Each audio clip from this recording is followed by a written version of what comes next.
meron sa Elias, kapitulo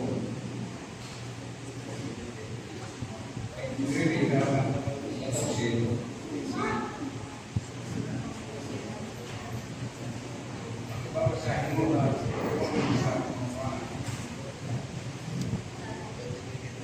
sapagkat kahit pa sa ating Panginoon, kapag nagkaroon na ang 7 taon para sa pagkain niya, dadalawin kayo at susuprahin ko sa inyo ang aking bago at babalik kayo sa dami ko, sapagkat nalalaman ko ang aking mga pangbala para sa inyo sa aking Panginoon.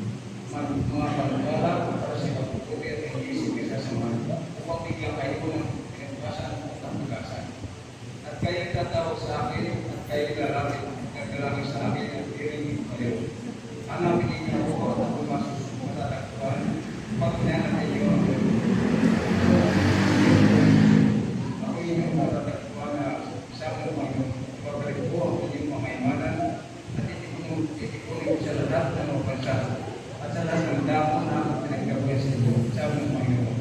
Babalik ko kayo sa damon pinagkunan ko sa inyong tungkol sa trono sa papagin. Ang kanisayang ito ay ang mga sangsayang mabihan sa pagkain niya. Ang kanyang pangako pagkatapos ng 7 taon ay babalik ko kayo sa damon din sa kanya. Kaya rin po tingin ang 7 taon mga salita ay umuwi sa nasa bansa nila. May iba naman ay hindi na umuwi sa pagkaksilaw ay Kristiyanan. Ang kalagayan na natin katulad ng basa sa tayo na biyang ng awal sa karasa. Tayo nila sa kahirapan.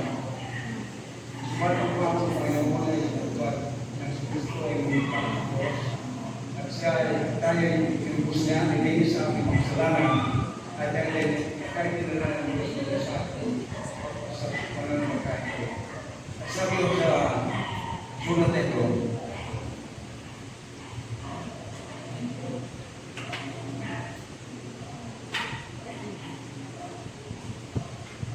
inyong hahanapin ako at masusunod ako. Pagka inyong sisya sa atin ako ng buong puso.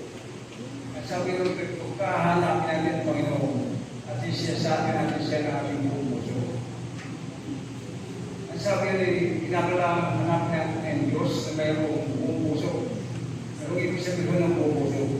At sabi ko, ang buong puso ay gusto pagpasak natin sa Diyos. Sa kanong ng Diyos at sa kanyang kagustuhan na tayo padala sa lugar na nasa Diyos sa atin. At sisasabi natin siya ng buong puso. Kinamalaki tayo samantalang nag-aalam sa Diyos. Sinisiyasat natin siya ng buong puso. Anong parang mga minamahal na mga kapatid? Sa pag-ikap po ng pagpasan ng pagkakalasulat, pag-aaral na sa Diyos sa may isama mo na lang. Hindi lang pinakalaki natin hindi ng mga Kristiyano.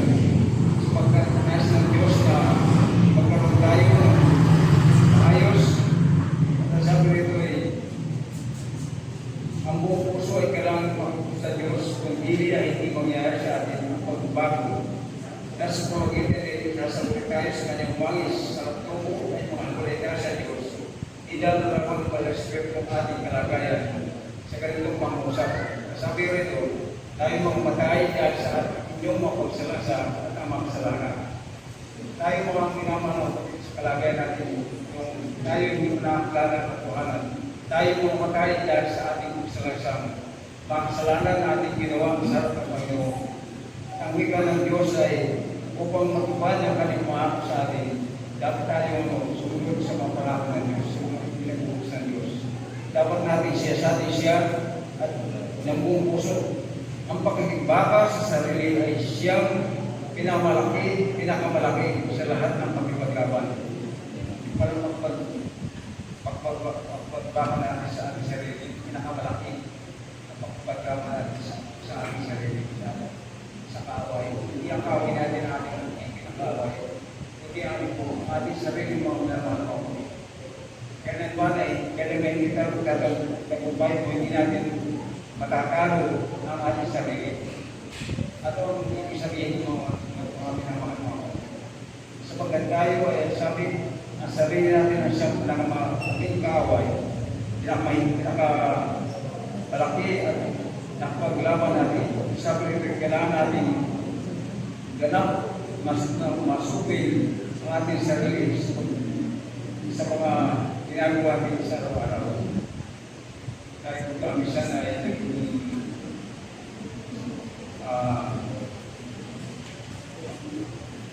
mahina ang ating sarili.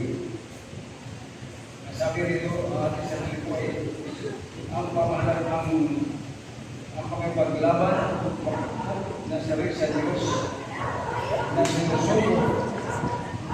Ang lahat sa kalma ng Diyos ay nangangailangan ang pagpupunyagi. Ngunit dapat tayo sumuko sa Diyos kalma bago ito magkaroon ng kapanalan. Sa upang manamahal ko. Dapat tayo sumuko sa Diyos ang ating sarili upang ito magkaroon ng kapanalan ng ating sarili. Kaya naman, hindi natin matatalo ang ating sarili kung hindi natin susuko na lubos ating sarili sa Diyos. Kaya naman, hindi tayo magkakakumpay sa ating mga layunin at hindi sapagkat ang sabi ay hindi natin kayang supilin ang ating sarili. At tulad na yung nabarong Brother Amor. Sabi ang pagsalangin, may sakyan. And between years, ang marating. Subalit sa sabi ito ay kinakalangan natin ang pananampalataya, ang pagsunod sa kalooban ng Diyos. Ang pamahalaan ng Diyos ay hindi gaya ng pinapakilala ng Satanas. O pamahalaan ng Diyos hindi gaya ng pinapakilala ng Satanas. Ito yung nasasalig sa isang bulan na magsunod at walang katuwirang pamahala. Kaya gamit siya ang tao sa puso na hindi nalalaman kung saan sa pupunta. Basta makasimba, basta makaalis. Magsipagay ko ngayon kayo, tayo magkakawa namin, ika ng Panginoon. Sapagkat ang ika, ito ay tumatawag, ang Diyos ay tumatawag ng pag-isip. Ito ay tumatawag, ang Diyos ay tumatawag ng pag-isip ng pag-isip. Magsipagay ko ngayon kayo magkakawa. Ang panyaya ng Diyos sa mga tao ng kanya, hindi niya pinipilit ang Diyos, hindi pinipilit ang Diyos ang galawa ng kanyang mga nilalang. Hindi niya matatanggap o isang panghindig iba sa buhay at hindi iisip. Hamak pagpag, napilit kamang itigil at siyang itigil sa lahat ng tunay na pag-isip ng Diyos. Gagawin yan ang tao ng isang makina. Kaya kita natin kung pag-sunod na Diyos, pag-talaman ng Diyos ay hindi lubos, hindi talagang tunay. Ang lugar ay mula pa ating ikas, ating sarili, ang ika, ang pag-iusog ng pag-iisip ng likas ay gagawin yan isang katulad naman ng makina, ang hindi makina. Pagka ang makina ay gusto ng may-ari ay mabagal. Pag gusto ng may-ari ay hindi mabilis. Hindi yun ang gusto ng Diyos mamunti. Ang gusto ng Diyos ay kinakalaan tayo pero umusok sa ating sarili na meron pang nagpapalaya. Tigil niyang mga ligan ng may kapal. Pinanakas niya ng tao siyang pinakamuting buwan ng kanyang kapangyarihang pagkakalaan ng kakapot sa lugar ng pagkasulong. Iharap niya sa atin ang taas ng pagkakala na dinanas niyang panahon natin sumagot ka ng kanyang biyaya.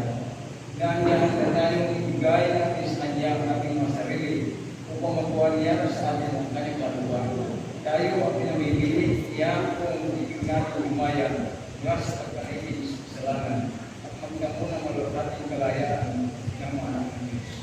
Kapagpulawan ang ginawa ng dapat tayo inastro natin tayo umaya sa pagkakilig sa kasalanan at pinakalangan ay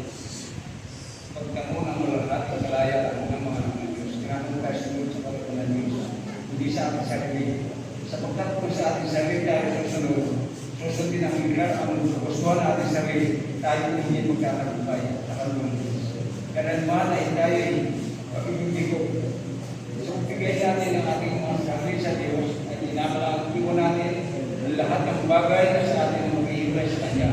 Kaya ang sabi ng nagkakasin mo sa iyo na hindi lumangki sa lahat ng niatakilig na hindi maaaring maging agad. Kaya tayo sabi ko, hindi rin tayo tayo ng Diyos na tayo hindi tayo sa sarili. Sa lahat ating niatakilig. Hindi mo ilang kaimanan sa trabaho. Hindi niatakilig mo natin. Sa lahat ng bagay. Sa mga nasabi ko ito, yung bagay na ugalay mo sa puso, sa Diyos, ay dapat ang talikan sa lagi ang diskusyon ng marami. Pag-iislabi ang paghahangal ng limaman ay siyang gintong tanigla na nakatari kaysa taas. Ang kapatugan at karangalan ang masalmikan isa sa luman marami. Kaya mga taong gustong maging pantok, sikat, at hindi sa magpagdilig sa Diyos. Bakit po? Sa pagkasapag ko ito ang sinasamba niya ng sarili. Kaya kalimutan talaga sa Diyos, hindi ang kastuhan ay ang kanyang sarili. Ang katamaran, ubaya, ang Diyos naman ang mahalaga. Ang katamaran ng sarili. Kung kami siyang kayaman, naman tayo ay babato. Kaya kustari, naman tayo ay umalaw sa mga kapatid. Sigurado ko kailangan talaga masipag ito. Kung nasama lang ako. Ang ginagawa ko ay ako'y sumumisit na maging ito ang kalaban natin sa tanong. Kata, tamaran at ang wika, ito'y naging manipin tayo ng maramaran. Dapat ang mga mata, dapat ang mga tanggilan ito ng pagkalipilid, dapat pagkarin, dapat maaaring tayo maging kalahati sa Panginoon, kalahati sa mga. Ang mga kami sanay, hindi tayo maging